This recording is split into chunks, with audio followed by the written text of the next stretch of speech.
आपके साथ मिशा बाजवा चौधरी। नमस्कार, मैं हूं सुशांत सिन्हा और हम शुरुआत कर रहे हैं इस वक्त की बड़ी खबर के साथ। खबर यह कि पुलवामा हमले के बाद खुफिया एजेंसियों का अलर्ट है और अलर्ट ये कि सुरक्षा बलों को यह अलर्ट जारी करते हुए कहा गया है कि सफेद रंग की संदिग्ध टाटा सूमो देखी गई है जो कि बांदीपुरा की तरफ जाती हुई देखी गई। टाटा सूमो को खोजने के लिए सर्च ऑपरेशन भी तेज कर दिया गया है और जिस टाटा सूमो को संदिग्ध बताया जा रहा है उसका नंबर है JK 05B3129, JK 05B 3129। ये वो संदिग्ध टाटा सूमो जिसको लेकर अलर्ट जारी किया गया है। मिशा जी हां, इस वक्त की बड़ी खबर। राकेश हमारे साथ इस खबर पर ज्यादा जानकारी के साथ जुड़ रहे हैं। राकेश, दिल पहले ही हिंदुस्तानियों का कहीं ना कहीं डरा घबराया, गुस्से में मल्टीपल इमोशंस ऑलरेडी फेस कर रहा है हर हिंदुस्तानी, और अब इस तरह की गाड़ी देखी गई है जिससे और ज्यादा किसी न किसी तरीके की घबराहट जरूर पैदा करती है। देखिए, खुफिया एजेंसियों के पास एक संदिग्ध टाटा सूमो के बारे में जानकारी आई है और इसमें जो संदिग्ध हैं उनके बारे में कुछ खबरें जो हैं सुरक्षा एजेंसियों के हाथ लगी है और उसके मुताबिक ये टाटा सूमो JK 05B3129 है। ये NH 44 पर करीब 12 बजे इसको देखा गया है और इसकी लोकेशन ट्रेस की जा रही है, लेकिन अभी तक जो है सुरक्षा एजेंसियों के हाथ नहीं लगा है और सभी जम्मू कश्मीर पुलिस के साथ साथ केंद्रीय अर्धसैनिक बलों को भी अलर्ट भेजा गया है। राकेश, इस टाटा सूमो को संदिग्ध क्यों माना गया? ऐसी क्या गतिविधि रही कि ऐसा अलर्ट जारी करना पड़ा है? देखिए, अब जो खुफिया एजेंसियों के सूत्र हैं उनका कहना है कि इसमें 2 व्यक्ति देखे गए हैं और ये गाड़ी में कुछ संदिग्ध सामान उनको कुछ दिख रहा है और ऐसी स्थिति में जो खुफिया एजेंसियों के जो सूचना मिली है उसके मुताबिक उनकी गतिविधि संदिग्ध और वे कुछ बातचीत उनका जो था उसको इंटरसेप्ट किया गया है, लेकिन अलर्ट जो है किया गया है, लेकिन अभी तक जो है इस टाटा सूमो की अब तक कोई उसके बारे में जानकारी अभी तक नहीं सुरक्षा एजेंसियों के हाथ लगी है। सुशांत, शुक्रिया राकेश, आप जो जानकारी दे रहे हैं अहम जानकारी है। सफेद रंग की संदिग्ध टाटा सूमो को देखे जाने की बात है, उसमें संदिग्ध सामान होने का जिक्र है और जो बातचीत हुई है 2 लोग उस कार में थे ये बता रहे हैं राकेश, और उनकी बातचीत को इंटरसेप्ट किया गया है जिसके बाद यह अलर्ट जारी किया गया है सुरक्षा बलों की तरफ को, खुफिया एजेंसीज की तरफ से कि पुलवामा हमले के बाद अलर्ट पर रहिए क्योंकि एक टाटा सूमो जिसका नंबर भी हम लगातार दिखा रहे हैं JK 05B3129, इसे बांदीपोरा की तरफ जाते हुए देखा गया है।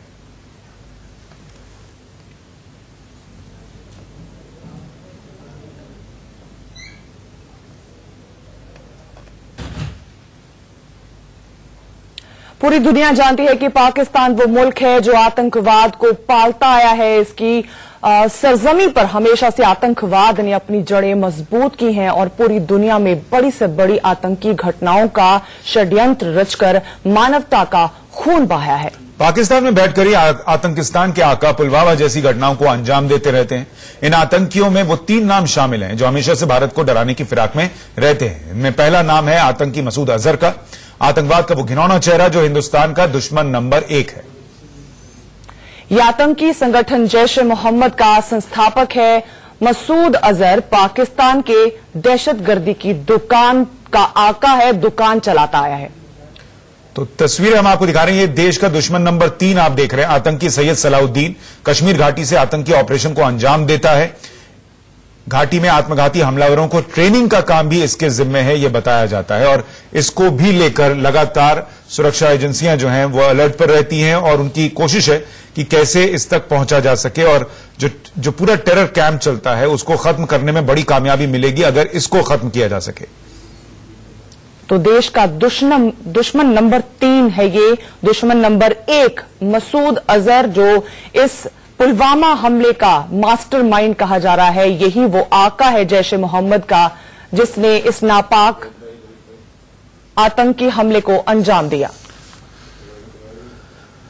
पाकिस्तान में बैठकर ये दहशतगर्दी की दुकान चलाता है। बिल्कुल, और मिशा आज सबसे बड़ा सवाल ये है, दो तस्वीरें हैं, एक सीमा के उस पार, एक सीमा के इस तरफ, और उधर से जो होता है उसके बारे में कमोवेश हमको पता है कि कौन क्या कर रहा है, आईएसआई का क्या रोल है, आर्मी, पाकिस्तान की आर्मी का क्या रोल है, और जो टेरर कैंप्स है वो कैसे चल रहे हैं। लेकिन देश के अंदर बैठकर जो लोग टेरर को सपोर्ट कर रहे हैं, जो इन आतंकियों की मदद करते हैं, वो गाड़ी अगर किसी ने मुहैया कराई होगी तभी वो हमला हो सका, वो बारूद किसी ने मुहैया कराया तभी वो हमला हो सका। और वो कौन लोग हैं, इन आतंक के आकाओं का नाम समझना, उनकी मोडस ऑपरेंडी समझना बहुत जरूरी है। और इस पर चर्चा करने के लिए हमारे साथ RVS money, farmer under secretary internal security, जुड़ रहे हैं। तेज सिंह तंवर हैं, फॉर्मर डीआईजी ऑपरेशंस आईबी और फॉर्मर आईपीएस। हमारे साथ एसके शुक्ला साहब हैं, फॉरेंसिक एक्सपर्ट हैं। आप सभी का बहुत स्वागत है। तंवर साहब, मेरा पहला सवाल आपसे ही है, क्योंकि आप आईबी में भी रहे हैं। कश्मीर के अंदर या सीमा के इस पार हमारे हिस्से में ये कौन लोग हैं जो इस तरीके से मदद पहुंचाते हैं? जिस तरीके से इस हमले की ही हम बात करें, जो गाड़ी मिली, जो असला, जो बारूद मिला, वो किसी ने तो मुहैया कराया होगा। ये नेटवर्क कैसे काम करता है? देखिए, कश्मीर के अंदर जो समस्या है, जब से हम आज़ाद हुए हैं तभी से चल रही है, और ये चैलेंज एक ऐसी है कि जिसको कि हम अपनी पूरी कोशिश से सॉल्व करने की कोशिश कर रहे हैं। लेकिन समस्या ये है कि हमारे देश के अंदर हमारी जो नीति हैं, उन नीतियों के अंदर जो कमजोरी रही है, उसका लाभ वो लोग उठा रहे हैं जो कि हमारे देश को संपन्न देखना नहीं चाहते, और वही लोग हैं लोकल सपोर्ट इन गतिविधियों को दे रहे हैं। मैं आपको बताना चाहूंगा कि जैश ए मोहम्मद के ये जो सरगना है, ये पहली बार नहीं है। इनकी कहानी बड़ी विचित्र कहानी है। ये सबसे पहले पुर्तगीज पासपोर्ट के ऊपर दिल्ली आए। दिल्ली आने के बाद ये जमायत इस्लाम के जो ऑर्गेनाइजेशन है यूपी में, वहां गए। मसूद अजहर की बात कर रहा हूं। और फिर इन्होंने एक पहली बार विदेशियों को इस देश में लाने का प्लान बनाया, और कश्मीर के अंदर इन्होंने प्रोग्राम शुरू किया, और ये अरेस्ट हुए। और मैं आपको बता दूं कि इनकी प्लानिंग बड़ी गंभीर है, और लोकल सपोर्ट होते हैं। जब ये तिहाड़ जेल में बंद थे 15 अगस्त के दिन, जब हमारी सारी पुलिस सुरक्षा में लगी होती है, उस वक्त योजना बनी कि तिहाड़ जेल में, जहां आइसोलेशन जेल में ये बंद थे, वहां पे एक जेपीसी मशीन आएगी, और वो जेपीसी मशीन दीवार को तोड़ेगी, और दीवार को तोड़ने के बाद वो जेल को तोड़ेगी। और इसको हमारे पास इंटेलिजेंस है, हमारे पास टाइमली इंटेलिजेंस है, और हमने ऐसी इंटेलिजेंस से इनके उस प्लान को फेल किया। तो ये आदमी वो है जिसने कि एक बार नहीं, इसने एक आईएसआई टीम भेजी इनको छुड़ाने के लिए। दिल्ली में आई। बिन लेडन का जो खास आदमी था उमर शेख, वो एक टीम को लेकर के दिल्ली आया। दिल्ली के अंदर उन्होंने यहां से माननीय अडवाणी जी और माननीय मुरली मनोहर जोशी जी को किडनैप करने का प्लान था। हमारी इंटेलिजेंस ने फिर काम किया, और समय पर हमने ये पता लगा लिया कि ये टीम आई हुई है। इस टीम ने 3 विदेशियों को किडनैप किया, और उनको सहारनपुर और मसूरी, जो हमारे दिल्ली के नजदीक है, वहां स्पेशल हाइड हाउस में रखा। तो इंटेलिजेंस हमारे पास है। बट इसमें एक चीज होती है सर, जो दर्शकों को भी समझनी चाहिए कि इंटेलिजेंस इनपुट बहुत सारे आते हैं, और जब वो कामयाब हो जाते हैं और वो ऑपरेशन पूरा नहीं हुआ आतंकियों का, तब लोगों तक वो खबर उस तरीके से नहीं पहुंच पाती। वो जब वो बनस्पत उस तरीके से पहुंचती है जब कोई हमला कामयाब हो जाए। तो कई बार क्या होता है, आप लोगों के इनपुट की वजह से या आईबी के इनपुट की वजह से कई ऐसे हमले हैं जो नहीं हो पाए, लेकिन वो नहीं हो पाए तो लोगों तक पहुंचते भी नहीं, और पता भी नहीं चलता कि सुरक्षा एजेंसियां कितना बेहतर काम कर रही हैं। लेकिन आप जो कह रहे थे कि कई लोग मदद करते हैं, वो मददगार कौन है जो कश्मीर में बैठे? देखिए, कश्मीर के लोकल्स हैं। लोकल्स आज मैं आपको नाम बता दूं, हुर्रियत कॉन्फ्रेंस। ठीक है। हुर्रियत कॉन्फ्रेंस को इतना सपोर्ट में दिया गया, आज 38 गार्ड एक हुर्रियत के लीडर के लिए दिए जाते हैं। और मुझे तो आज तक समझ में नहीं आया उनको खतरा किससे है? 7 करोड़ का खर्चा सालाना उनके ऊपर एक आदमी पर हो रहा है। तो ऐसे आदमियों को अगर हम सपोर्ट देंगे, और इसके विपरीत आप देखिए, हमारे कश्मीरी पंडित जो कि हमारे लोकल सपोर्ट थे, वो भगा दिए गए। आज जो है, there are nationalist Muslims, good Muslims who want to work for this. Ikhwan ने जो सपोर्ट दिया, लेकिन हमारी जो स्लीपर सेल्स है और हमारा जो लॉबी है, एक पॉलिटिकल लॉबी है, वो पॉलिटिकल लॉबी प्रोफेशनल काम को आगे बढ़ते को रोकने की कोशिश करता है और डाइल्यूट करता है। तो अनफॉर्चुनेट पार्ट है कि हमने अपने लोकल सपोर्ट को मजबूत नहीं किया। देखिए, इंटेलिजेंस का काम ऐसा है कि अगर हमारा नेटवर्क पूरा नहीं होगा, और इंटेलिजेंस को डेवलप करने में एक कहा जाता है कि एक्शनेबल इंटेलिजेंस, एक एक्शनेबल इंटेलिजेंस के लिए सिस्टम के अंदर वो इनसाइडर हमें डेवलप करना पड़ेगा जो हमें बताएगा कि कहां पे क्या होने वाला है। तो ये सारी कहानी हमारे अगर नीति स्ट्रांग नहीं है और लोकल सपोर्ट, आज क्यों इस हुर्रियत को हम इतना बढ़ावा दे रहे हैं? क्यों नहीं इनकी ये सिक्योरिटी हटाई जाए?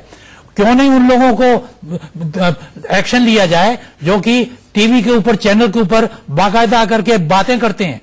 टीवी चैनल्स को मैं रिक्वेस्ट करूंगा ऐसे सभी एलिमेंट्स को नहीं बुलाएं जो कि यहां आकर के इनकी सपोर्ट की बात करते हैं। मेजर जनरल सिन्हा, मुझे एक बात बताइए कि जैसा सर भी कह रहे हैं तंवर साहब कि इंटेलिजेंस इनपुट होता है, बावजूद इसके एक तो इन्होंने जिक्र किया हुर्रियत के लोग हैं या अलगाववादी हैं जो कि यहां रहकर वहां सपोर्ट करते हैं और ऐसे आतंक को फैलाते हैं।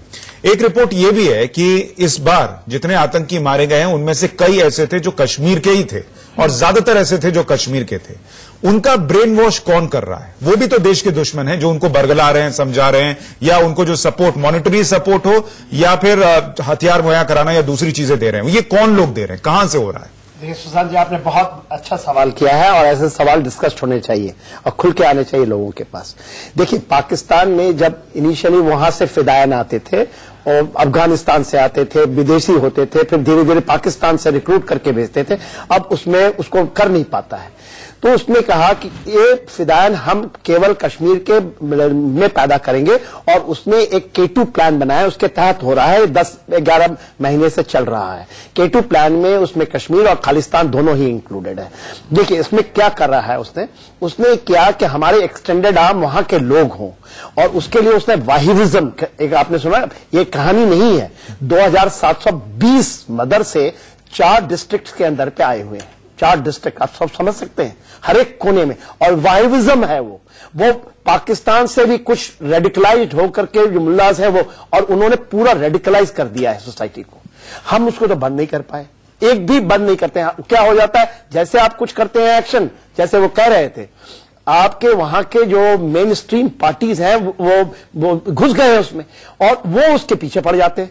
दूसरा, उसने अभी जो आप एक मिनट में आपने थोड़ा सा रोक रहा हूं, आप कह रहे मेन स्ट्रीम पार्टीज ऐसे लोगों को एक हंगामा मचाने लगती हैं कि आपने एक्शन क्यों लिया, तो क्या वो मेन स्ट्रीम पार्टीज भी जिम्मेदार न माने जाए? 100% उनका भी किरदार। देखिए, आपको पता था एक मेन स्ट्रीम पार्टी का नाम आप भी जानते हैं, यदि आप गए शोपिया में, पुलगाम में, कुलगाम में, अनंतनाग में, तो यहां पर जो मेन उनकी जो कैडर है वो पहले जमात होती थी और वो उसको हिजबुल मुजाहिदीन और ना उसको जैसे मोहम्मद के लोग हैं, एक्चुअल है ये। और वो एक संख्या आई थी आपको अब 9720, जिसको आप कहते हैं ना ओवरग्राउंड वर्कर, जो स्टोन थ्रोअर का नाम दे दिया, फिर एमनेस्टी दे दी। उसके ऊपर में सेना कार्रवाई करती थी और हमारा मानना था, चीफ ने भी कहा था कि हम तो ये मानते हैं वो एक्सटेंडेड आर्म है, वो मिलिटेंट हैं, उनके साथ आप उसको खुलेआम, आप ये कहते हैं ना, अभी क्या हुआ है, जो इंटेलिजेंस की बात हो रही है, एक गाजी है, नाम सुना होगा, गाजी बाबा आपने सुना होगा, यह वेटरन है अफगानिस्तान से, उसको लाया गया। मसूद अजहर ने अपने दोनों बेटे, अपने भांजों को बेटा था, उनको एलिमिनेट जब हुआ तो वो वहां से लाया गया। ये वेटरन इतना है, अफगानिस्तान में लोग कांपते हैं। वो आज के दिन में पुलवामा में अभी हंटिंग चल रहा है उसका, उसके साथ 2 पाकिस्तानी हैं, उसने वहां के कुछ लोकल्स को, ये लोग पुलवामा में बैठे हैं आप कह रहे हैं, ये जो गाजी बाबा, उसने ही तो करवाया है ये, वो गाजी बाबा। और वहां पर देखिए अभी ये बातें खुल के आ रही है, फायरिंग भी हुई है जब ये आईडी, जब इसने मार करके सुसाइड बम हुआ है। ये जो सुसाइडल है ये अफगानिस्तान में डेली होता है और इसका जो मास्टरमाइंड है, और इसको खास करके मसूद अजहर, और ये एब्सोल्युटली सारे, मैं जब कह रहा हूं, पूरे इंटेलिजेंस एजेंसी जानती है, पूरे लोग जानते हैं वहां पर। सर फिर सब जानते हैं, पाकिस्तान को हम कोस रहे हैं आज बैठ के, दुश्मन तो अपने ही देश में भी बैठा हुआ है जो शेल्टर दे रहा है उसको, तो इसका हल क्या है, कैसे निपटा जाए? हमारे घर के बच्चों को वो ट्रेन करके हमारे ही खिलाफ इस्तेमाल कर रहे हैं, क्या करें? इसमें इसके लिए कोई रॉकेट साइंस की तो जरूरत है नहीं ना। आप देखिए, जैसे कह रहे थे को पैनलिस्ट कि रोज टीवी में आकर के आप वो ओपन चैलेंज करते हैं, मुझे ओपन चैलेंज करते हैं, सबको, आपको भी कहता होगा ऐसा था, मगर हमको पर आज तक एक्शन तो नहीं हुआ ना। अब आप बताइए, एक पॉलिसी पैरालिसिस यदि हमारे देश में, आप क्या सत्ता के लिए, कुर्सी के लिए, आपने इसके लिए यदि आप चार डिस्ट्रिक्ट के अंदर में यदि हम नहीं संभाल पाते हैं और पूरा देश उसमें सीज हो गया, तो इससे बड़ी दुर्भाग्य देश की हो ही नहीं सकती। मुझे तो आश्चर्य ये होता है कि कई जगह ये भी खबर छप रही है कि जिस आतंकी ने ये हमला किया, किस तरीके से उसको कुछ सुरक्षा बलों ने नाक रगड़वाई थी या पीटा था, इसलिए उसके अंदर गुस्सा था। अरे अगर पीट दिया तो तुम क्या आतंकी बनोगे? उसी जगह पर कश्मीरी पंडितों के साथ क्या क्या नहीं हुआ, लेकिन किसने हथियार उठाया? किसने इस देश के खिलाफ जंग छेड़ दी? नहीं छेड़ा ना, लेकिन वो रास्ता उन्होंने चुना। आप उस रास्ते को भी सही बताने की, उसकी वजह निकालने की कोशिशें होती हैं तो मुझे आश्चर्य होता है। हम आपके पास भी लौटेंगे, इस चर्चा में हम बने हुए हैं। एक छोटे से ब्रेक के लिए रुकना पड़ रहा है, ब्रेक के बाद हम जल्द लौट रहे हैं। इस वक्त की बड़ी खबर आपको बता दें, राजनाथ सिंह के घर पर उच्च स्तरीय बैठक है, वो इस वक्त चल रही है, जिसमें एनएसए के चीफ भी मौजूद बताए जा रहे हैं, गृह सचिव भी वहां पर मौजूद हैं। तो गृह मंत्री राजनाथ सिंह के घर पर उच्च स्तरीय बैठक चल रही है। आईबी चीफ वहां पर, एनएसए मौजूद, अजीत डोभाल और गृह सचिव वहां पर हैं। बैठक में पुलवामा हमले पर चर्चा हो रही है, बताया जा रहा है। राकेश हमारे सहयोगी ज्यादा जानकारी के साथ जुड़ रहे हैं। राकेश, कब यह बैठक शुरू हुई है, क्या चर्चा होने की संभावना है? अगर आप जानकारी दे सके, क्या आपको पता चल रहा है? देखिए सुशांत, करीब 15 मिनट से बैठक चल रही है, जिसमें राष्ट्रीय सुरक्षा सलाहकार, आईबी चीफ रा के अधिकारी के साथ साथ केंद्रीय गृह सचिव इस मीटिंग में हिस्सा ले रहे हैं। पुलवामा हमले के बाद लगातार सुरक्षा की समीक्षा की जा रही है। और एक बड़ी खबर जो सुशांत मैं शेयर करना चाहूंगा कि जो अब्दुल राशिद गाजी है, जो कि मास्टरमाइंड कहा जा रहा है, अब्दुल राशिद गाजी और कामरान, जो कि दो मुख्य आतंकी हैं, जो कि ये पुलवामा अटैक के मेन सूत्रधार माने जा रहे हैं। और अब्दुल राशिद गाजी ये वही आतंकी है जो कि अफगानिस्तान में आरडीएक्स का पूरी तौर पर ट्रेनिंग लिया हुआ है। और ये मौलाना मसूद अजहर और उसका भाई जो कि रऊफ, जो कि ऑपरेशनल कमांडर है जैश का, उसका काफी करीबी माना जाता है। मौलाना मसूद अजहर और रऊफ ने इसे खास मिशन पर इसको कश्मीर इसको लेकर आया है। और 9 दिसंबर को ये कश्मीर के पुलवामा में इसने दाखिल हुआ है। जो सूत्र बता रहे हैं कि भतीजे और भांजे का बदला लेने के लिए इसे जो है दाखिल कराया गया था। और ये काफी खतरनाक आतंकी है। रही बात एनआईए की बात सुशांत, तो एनआईए लगातार जांच कर रही है। और एनआईए न केवल जांच को आगे बढ़ा रही है, बल्कि पुलवामा से पंपोर के बीच 25 किलोमीटर दूरी तक के बीच में जितने भी फोन कॉल्स हैं, जो इंटरनेशनल कॉल किए गए हैं, उसको खंगाला जा रहा है। सुशांत, अहम जानकारी आप दे रहे हैं, इसके बाद हम और जानकारियों के लिए आपके पास लौटेंगे। एक बहुत छोटे से ब्रेक के लिए रुकना पड़ रहा है, जल्द लौट रहे हैं। पुलवामा हमले को लेकर पूरे देश में दो तरह के इमोशंस हैं इस वक्त। लोग गुस्से में भी हैं और गमगीन भी हैं। लोग क्या कहते हैं इस पे, आइए सुनते हैं।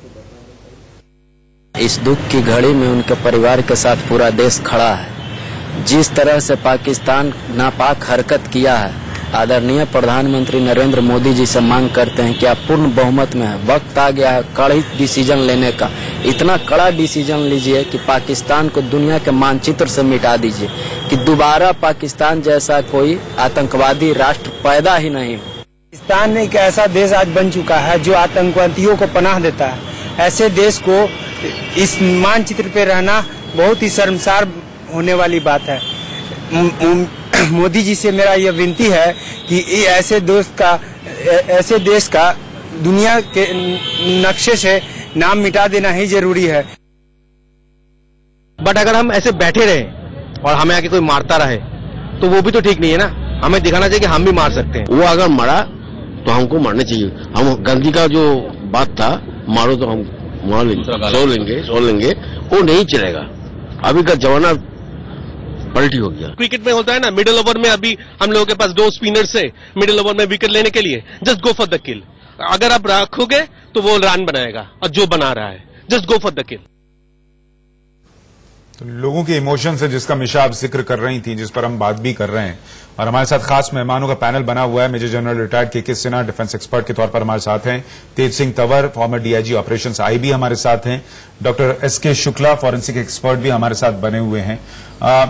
डॉक्टर शुक्ला, एक चीज और समझना चाहेंगे कि हम बार बार जैसे हम देखते हैं, लोगों के इमोशंस जो है ना, वो पाकिस्तान को लेकर बहुत एक्सट्रीम है कि उस पर कार्रवाई होनी चाहिए। लेकिन हम खासतौर पर चर्चा कर रहे हैं कि ठीक है, वो तो सेना तय करेगी पाकिस्तान पर क्या करना है।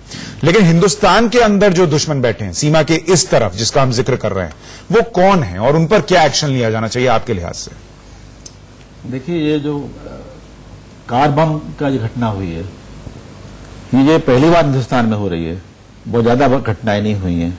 मैं तो फोरेंसिक एक्सपर्ट हूं, तो मेरा काम रहा है कि हमेशा इस तरह के इन्वेस्टिगेट करना, बम्स को कैसे बम हुए हैं। तो ये जो बम कार बम पे किस तरह रोक लगाई जाए, क्या देखा जाए, इसका बड़ा मुश्किल काम है ये।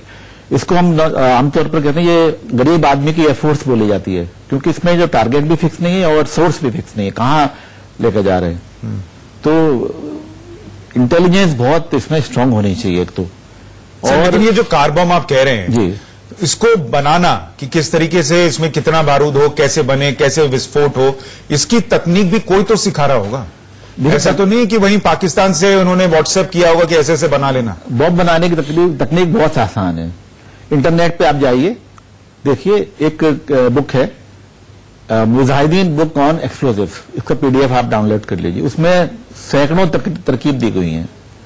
जो खासतौर पे ये जो मुझे लग रहा है संभावना जो लग रही है, क्योंकि जो रिपोर्ट आएगी तभी पता लगेगा वास्तव में था क्या, लेकिन इसमें तो जो लग रहा है अमोनियम नाइट्रेट तो इस्तेमाल किया गया है।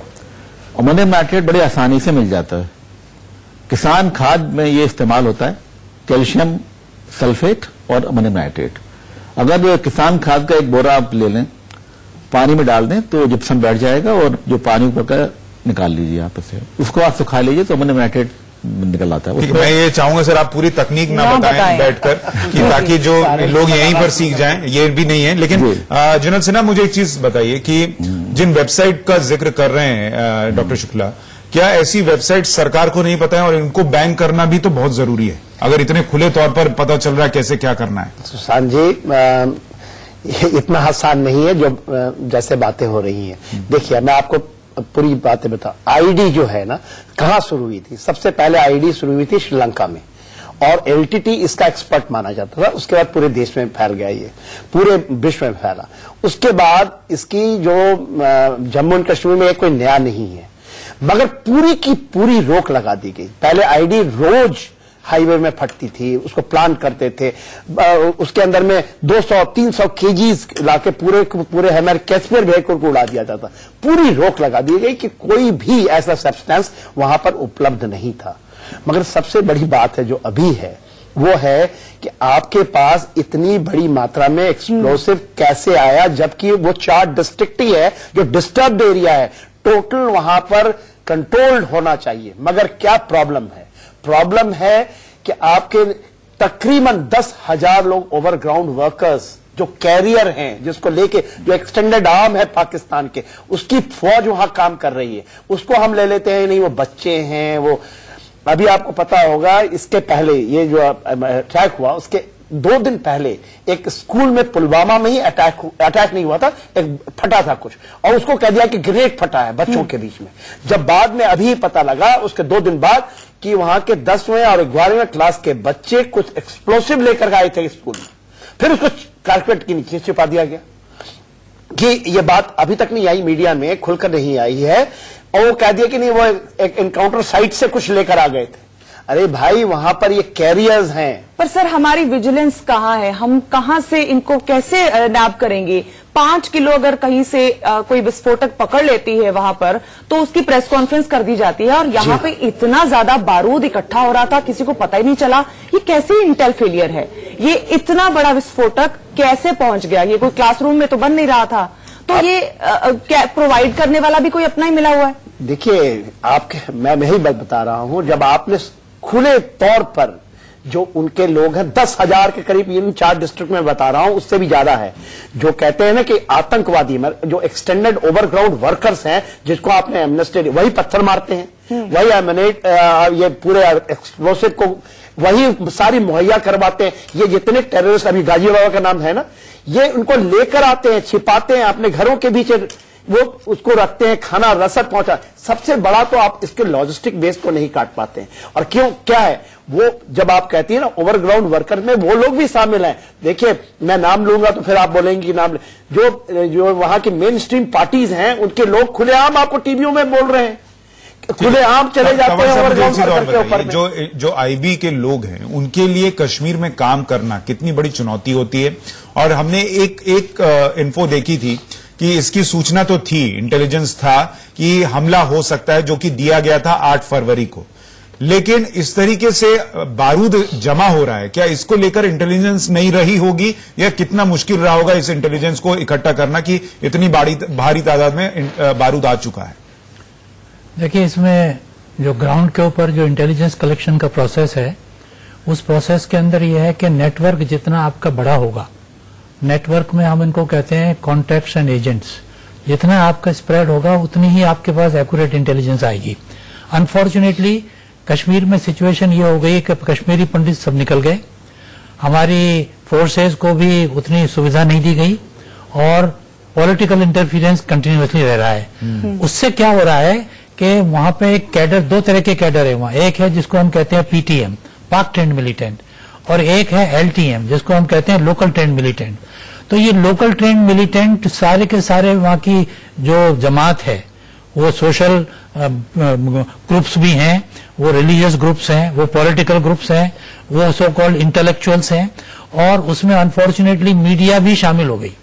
तो ये जो सब जो हैं उनकी सहायता से ये एलटीएम का ग्रुप बहुत बढ़ गया, और ये एलटीएम को स्पेशल ट्रेनिंग कैंप्स में बुलाया जाता है, उनको टास्क दी जाती है, और चैलेंज हमारे पास ये है कि हमारे पास ऑपरेशनल इंटेलिजेंस आनी चाहिए।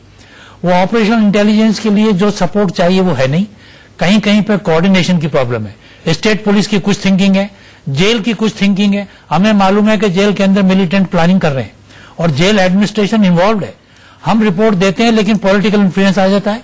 तो ऐसी कंडीशन में ये इंटेलिजेंस के कहां से आया, कैसे इकट्ठा हुआ, होनी चाहिए, इंटेलिजेंस जरूर होनी चाहिए। लेकिन आप कह रहे हैं चूंकि देखिए विचारधारा जो है वो ऐसी है कि पाकिस्तान को उसको नैप करके अपना नेटवर्क बनाना ज्यादा आसान है, बशर्ते कि भारतीय इंटेलिजेंस जो है वो उन लोगों के साथ अपना नेटवर्क बनाए और जो खबरें हैं वो बाहर निकाले, वो हमारे लिए थोड़ा मुश्किल हो जाता है। हमारे साथ आरवीएस मनी जुड़ रहे हैं, फॉर्मर अंडर सेक्रेटरी हैं इंटरनल सिक्योरिटी के। मनी साहब, बहुत स्वागत है आपका। आपके आने के पहले हमने थोड़ी चर्चा की है कि सीमा के इस तरफ जो अपने मुल्क में लोग हैं, जो कि हमारे लिए पाकिस्तान जितना ही बड़ा खतरा है और जितनी बड़ा दुश्मन है, आपके लिहाज से वो कौन लोग हैं और क्या उन पर कार्रवाई होनी चाहिए?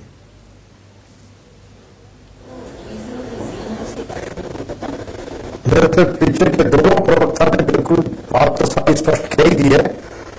एलटीएम जो है, कई बार ऐसा हुआ है कि इंटेलिजेंस अवेलेबल थी, होम मिनिस्ट्री में आई थी, हमने शेयर किया, फिर भी जे&के का जो लोकल पुलिस जो है, वजह पता नहीं, कारण पता नहीं, उसको वो प्रिवेंट नहीं कर पाई, प्रिएम्प्ट नहीं कर, कोई पॉलिटिकल इन्फ्लुएंस था, या तो दे वर लैकिंग इन स्पीड और दे वर लैकिंग इन इंटेंट।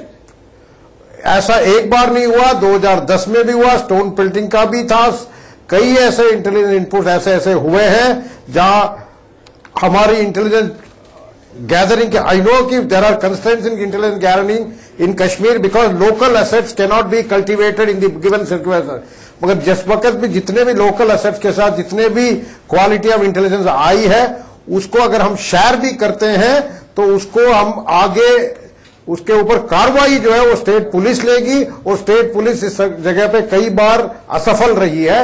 ये बहुत ही दुर्भाग्यजनक बात है, ये मेरा पर्सनल अनुभव से भी मैं कह रहा हूं, वैसे भी कई रिकॉर्ड्स आपको मिल जाएंगे, loads and loads of record मिल जाएंगे। और ऑन द अदर वे अगर सेंट्रल पैरामिलिट्री फोर्सेस को हम कहते हैं कि आप एक्शन लो, और वो अगर कुछ एक्शन लेते हैं तो सारे ह्यूमन राइट्स, मीडिया जो इन्होंने कहा एलटीएम लोकल ट्रेन्ड मिलिटेंट्स में इन्होंने एक चीज छोड़ दी, there are many covert human rights groups entering, I don't know कैसे वो पेनिट्रेट कर पाई हैं, बारामुल्ला तक, इधर पहलगाम एरिया वगैरह में हर जगह टूरिस्ट बन के आते हैं, कैसे भी आते हैं, लोकल ह्यूमन राइट्स ग्रुप्स भी जाके पेनिट्रेट करके, वो भी ये लोकल ट्रेन्ड मिलिटेंट्स के कैटेगरी में ही आते हैं। वो भी काफी, जब भी कोई प्रिवेंशन या प्रिएम्प्ट होती है या कोई भी मिलिटेंट का मरता है तो उसके साथ खड़े होने वाले, मेन लैंड से जाके वहां खड़े होने वाले, ये मिनिस्ट्री को बहुत ज्यादा एम्बैरेसमेंट में डालती है, दुविधा में डालती है, सरकार को एम्बैरेस करती है। ठीक है मनी साहब, आपके जो सिग्नल है उसमें कुछ समस्या आ रही है जहां से हम आपका लाइव ले रहे हैं, तो उसको भी हम ठीक कराते हैं और एक छोटे से ब्रेक का भी वक्त हो गया, हम जल्द लौट रहे हैं। इस बड़ी खबर पर हम बने हुए हैं, चर्चा लगातार जारी है। सुमित हमारे सहयोगी जुड़ गए हमारे साथ। सुमित, गृह मंत्री के घर पर एक बैठक चल रही है, उसकी जानकारी मिली, इसके अलावा और आज दिन भर क्या हुआ है, क्या गहमा गहमी रही है, आपके पास क्या जानकारी है? देखिए ये दूसरी बड़ी बैठक है आज जो गृह मंत्री के साथ की गई है, जिसमें आईबी चीफ, होम सेक्रेटरी और अब एनएसए डोभाल भी मौजूद हैं। और कहा यही जा रहा है कि न सिर्फ विपक्षी दलों की सहमति मिलने के बाद, उनका सहयोग मिलने के बाद लगातार क्या स्ट्रैटेजी होगी, इन सभी चीजों पर डिस्कस हुआ है। सुशांत, न सिर्फ मिलिट्री पॉइंट ऑफ व्यू से बल्कि यह भी देखा जा रहा है कि डिप्लोमेटिकली, इकोनॉमिकली कहां कहां पाकिस्तान को आइसोलेट कर सकते हैं, कहां कहां वो एविडेंस है जो इंटरनेशनल प्लेटफॉर्म पर आने वाले वक्त में रखे जाएंगे पाकिस्तान के खिलाफ, कि न सिर्फ पाकिस्तान जैश ए मोहम्मद जैसे बड़े आतंकी ग्रुपों को नॉरिश कर रहा है, उनको लगातार पैदा वहां पर उनको फलने फूलने दे रहा है, बल्कि भारत के खिलाफ इस्तेमाल भी कर रहा है। सुशांत जी, यानी बहुत अहम है। हमें भी पता है मिश्रा की किस तरीके से सर्वदलीय बैठक हुई है, और गुलाम नबी आजाद को भी हमने कहते हुए सुना है। राहुल गांधी पहले कह चुके हैं कि पूरा देश इस वक्त एकजुट है, पार्टियां अलग अलग भले हो सकती हैं लेकिन सेंटिमेंट्स और इमोशंस एक हैं, सरकार जो करेगी उनके साथ वो खड़े नजर आएंगे। तो ये भी बहुत है। सुमित, एक चीज और बताइए, कल से एक खबर आ रही थी कि जो अलगाववादी हैं उनकी सुरक्षा वापस ली जा सकती है, क्या इस पर भी सरकार विचार कर रही है क्या? देखिए निश्चित तौर पर, क्योंकि जिस तरीके से कल गृह मंत्री ने कहा और कई लोगों ने इंडिकेट किया साफ तौर पर कि सरकार ऐसा फैसला लेने जा रही है, हालांकि अभी तक ऐसे कोई औपचारिक ऐलान नहीं किया है, लेकिन आज भी बताया यही जा रहा है कि मीटिंग में जब सर्वदलीय बैठक थी तब भी ये बात रखी गई और ये सहमति कमोबेश बन गई कि जो लोग लगातार ऐसी चीजों के लिए फेवर प्लेटफॉर्म तैयार करते हैं पाकिस्तान के लिए या फिर आवाज बन के उभरते हैं, उनके खिलाफ भी सरकार कड़े से कदम उठाने जा रही है। और सबसे पहला कदम यही होगा कि उनको सरकार से मिलने वाली सुविधाएं या फिर सुरक्षाएं सब बंद कर दी जाएंगी। सुशांत। सुमित, पाकिस्तान के खिलाफ क्या करना है, उसे किस तरह से आइसोलेट करना है, इस बारे में तय किया जा रहा है, पर क्या इस मीटिंग में इस बात पर चर्चा हो रही है कि अपने देश में क्या और सेना को क्या अधिकार दिए जाएंगे, किस तरह से वो अपने अंदर इन सिचुएशंस को नैब करेगी, इस पे कोई बात निकल के आई हो? देखिए आज सुबह जब बातचीत हो रही थी तब मैं आपको बता रहा था कि जब गृह मंत्री ने आईबी चीफ और होम सेक्रेटरी से रिपोर्ट ली, क्योंकि आज सुबह यह भी रिपोर्ट दी गई एनआईए की तरफ से और दूसरी एजेंसीज की तरफ से जो इन्वेस्टिगेट कर रही है पुलवामा को, कि क्या क्या उसमें एक्सप्लोजिव इस्तेमाल किए गए, क्या किस तरीके से पूरे घटनाक्रम को अंजाम दिया गया और अभी किस पॉइंट ऑफ व्यू पर कहां पर जाके सुरक्षा या फिर जो उनकी इन्वेस्टिगेशन है पहुंची है। उसी दौरान यह भी बताया गया कि आने वाले वक्त में जब नेशनल हाईवे से ऐसे कॉन्वॉय निकाले जाएंगे तो क्या सुरक्षा के मद्देनजर कदम उठाए जाएंगे, क्योंकि इससे पहले भी आरोपी लगती रही आरोपी का, लेकिन अब क्या, क्योंकि नेशनल हाईवे पे जब आरोपी लगेगी तो सिविलियन व्हीकल्स को नहीं जाने दिया जाएगा, क्या मूवमेंट रहेगी और कितनी ज्यादा बड़ी स्ट्रेंथ के अंदर, क्योंकि इस समय भी 2500 से ज्यादा सैनिक जा रहे थे, तो क्या सैनिकों की तादाद को कम करके या फिर छोटे छोटे कॉन्वॉयज में निकाला जाएगा, और अगर ऐसी बर्फबारी होती है तो मूवमेंट किस तरीके से की जाएगी, ये सभी चर्चाओं को भी आज सुबह रखा गया। चलिए सुमित, शुक्रिया इस पूरी जानकारी के लिए। यहां हम एक छोटे से ब्रेक के लिए रुक रहे हैं, फौरन लौटेंगे।